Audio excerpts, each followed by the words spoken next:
আসসালামু আলাইকুম। আজকে আমি নোনা ইলিশ ভুনা করব। সেজন্য এখানে আমি রসুন, শুকনা মরিচ আর নোনা ইলিশ ছোট ছোট করে কেটে নিয়েছি, ভালোভাবে ধুয়ে গরম পানি দিয়ে ধুয়ে পরিষ্কার করে নিয়েছি। আর এখানে আমি নোনা ইলিশ, রসুন আর শুকনা মরিচটাকে একসাথে ব্লেন্ড করে নিয়েছি। একটা প্যানে পেঁয়াজ আর তেল দিয়ে আমি পেঁয়াজটাকে একটু নরম করে ভেজে নিচ্ছি। এরপর আমি এর মধ্যে নোনা ইলিশ আর রসুন আর মরিচটা ব্লেন্ড করে রেখেছিলাম সেটা এর মধ্যে দিয়ে দিলাম।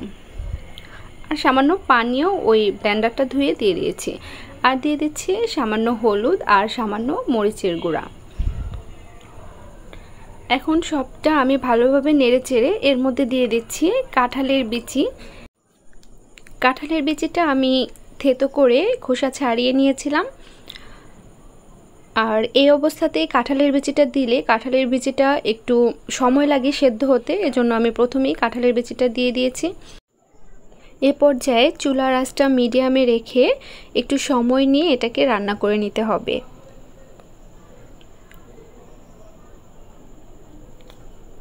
এদিকে কাঁঠালের বিচিটাও সেদ্ধ হয়ে গেছে। তো সবশেষে আমি এর মধ্যে কিছু লেবু পাতা কুচি করে দিয়ে দিয়েছি। এই নোনা ইলিশ ভুনায় লেবু পাতা কুচিটা আমার কাছে খুবই ভালো লাগে, তাই আমি দিয়েছি। আপনারা চাইলে স্কিপ করতে পারেন।